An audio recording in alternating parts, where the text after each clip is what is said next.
most parents don't know that the vaccine is available free, that it is up the nose and therefore not nasty, with years of experience in the States showing it's safe and good, and that we do advise it in order to save these children. We'll get on to the safety aspect in a moment, but first, why are children being called super spreaders now? Why is that the case? Well, if you think about it, we spread flu through the air, or because we've got, snot on our hands. And who has most snot on their hands but young children? And who crawls all over other adults and cuddles up and I'm unhappy, granny, it's children. So they and particularly small children, so they spread it without even trying. It's their life. But when it comes to young children, there are still those fears, aren't there, about, however they're delivered, about vaccinations. Is there still a hangover from the MMR situation? Well, I think there was, but we had a measles catch-up campaign and now we're at very good levels, so I think that's dropping.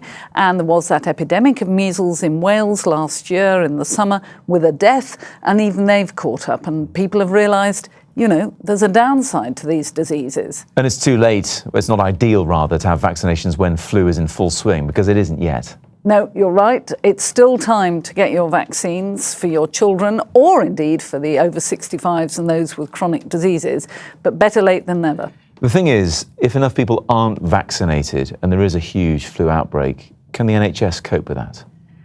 Well, it'll be more difficult, won't it? For every serious case saved, we've saved the NHS having to look after that person, whether visits to GPs or those cases that end up in hospital severely ill.